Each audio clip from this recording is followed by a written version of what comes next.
Si la détresse psychologique ou d'autres problèmes de santé mentale sont fréquents après un événement potentiellement traumatisant, ils ne sont pas équivalents au TSPT.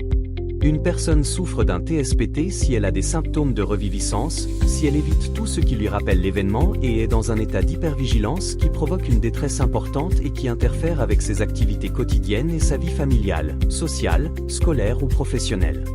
Les personnes atteintes de TSPT ont des souvenirs répétés et indésirables de l'événement ou des événements traumatisants qui leur font revivre le traumatisme. Ces souvenirs s'accompagnent d'une peur intense ou d'un sentiment d'horreur. Ils peuvent surgir sous la forme d'images, de sons, coups de feu, par exemple, d'odeurs, l'odeur d'un assaillant, par exemple, ou d'autres sensations. Il peut s'agir de souvenirs intrusifs, de cauchemars, dans les cas graves, de flashbacks. Lors des flashbacks, il arrive que la personne croie momentanément que l'événement survient à nouveau et qu'elle agisse comme s'il se reproduisait. Les personnes atteintes de TSPT évitent les situations, les activités, les pensées ou les souvenirs qui leur rappellent l'événement ou les événements traumatisants. Elles évitent même parfois de parler de l'événement avec leur famille ou leur agent de santé.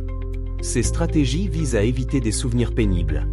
Or, les stratégies d'évitement peuvent au contraire intensifier les symptômes de reviviscence au fil du temps et ainsi perpétuer le TSPT. Les personnes atteintes de TSPT éprouvent parfois un sentiment aigu de danger, même en l'absence de risque réel.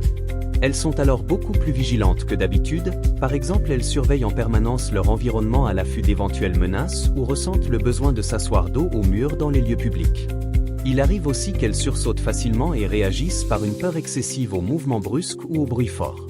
Les symptômes du TSPT surviennent généralement immédiatement après un événement traumatisant ou dans le mois qui suit. Chez les jeunes enfants, les symptômes sont souvent comportementaux et peuvent comprendre la reconstitution de l'événement traumatisant lors de jeux ou dans des dessins. Les enfants se sentent souvent coupables de ce qui s'est passé.